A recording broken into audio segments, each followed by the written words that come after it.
नमस्कार. आपण पाहत आहात सातारा जनमत, बातमी बदल घडवण्याची. आदरणीय राणे साहेबांना मी आवर्जून या ठिकाणी सांगू इच्छितो, कोरेगावकरांनी कधी नव्हे दमदार नेतृत्व या मतदारसंघाला आम्हाला लाभलं. ते नामदार महेशदादा शिंदे साहेबांच्या रूपानं. आणि एक देव माणूस काय असतो, विकास पुरुष काय असतो. सुभाषनगर एक छोटा विभाग आहे, या विभागाची फक्त मीटिंग आहे. हा काही शहराचा विभाग नाही, परंतु या 4 वार्डातील हे नागरिक आहेत. आणि नामदार महेशदादा शिंदे साहेबांवर ही जनता किती प्रेम करते. दादा बर्गे यांनी केलं. या संपूर्ण विभागाच्या वतीनं आणि सर्व महिला आघाडीच्या वतीनं या ठिकाणी नगरसेविका साक्षी वहिनी बर्गे यांना मी विनंती करतो, आज आपण ज्यांच्या विभागाच्या वतीनं, सर्व महिलांच्या वतीनं, सर्व भारतीय जनता पार्टी महिला आघाडीच्या वतीनं, कोरेगाव नगरपंचायतीच्या सर्व नगरसेविकांच्या वतीनं या ठिकाणी आपलं स्वागत.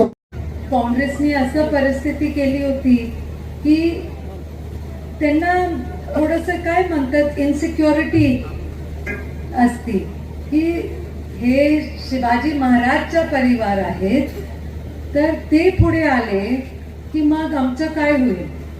तर नेहमी त्यांना बाजूला घ्यायचं, पण मागेच राहायचं, मतलब मागे ठेवायचं. माझी मराठी अशीच आहे, प्लीज समजून घ्या. मी राजस्थान वरून आहे, तरी पण असं मी एकमेकाशी बोलू शकते मराठी, पण स्टेजवर आलं की मनोव्यक्त करायला मला थोड़सा प्रॉब्लम होती है. और इसलिए मेरा हिंदी मराठी, कभी कभी मैं हिंदी का शब्द भी भूल जाती हूँ, मुझे मराठी बीच में आ जाती है. तो उसी तरीके से मैं आपको बता रही हूँ कि उदयनराजे ने बहुत बहुत परिश्रम किया है. अभी जो यहाँ पे पहुँचे हैं, अभी आता जे तुम्ही बघताय तसं इतकं सोपं न होतं त्यांच्यासाठी पण, इसलिए कि उनके लिए मतलब कि लोग ऐसे लगता था कि ये अगर आगे चले जाएंगे तो उनको कोई रोक नहीं सकता. और उस परिवार से आए हैं जिसका लक्ष्य एक ही रहा है, लोगों के लिए काम करना. जो अपने लिए नहीं कर सकते उनके लिए काम करना. अपन भी अपने बच्चों को सिखाते हैं कि अपने दादा कि अपने परिवार में परदादा की पंजोबा त्यांनी काय केलं आहे, तसं उदयनराजेंना पण हेच शिकवलं गेलं होतं की तुमचा परिवार काय आहे.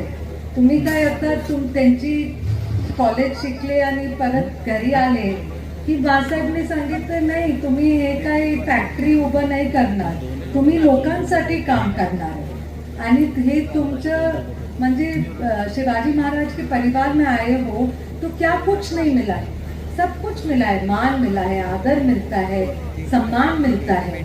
तो उसका फिर कुछ वापस देना जरूरी है, ऐसे पच नहीं सकता है. सब ले लेके अपन पचा सकते हैं, नहीं पचा सकते हैं. तो देना भी बहुत जरूरी है.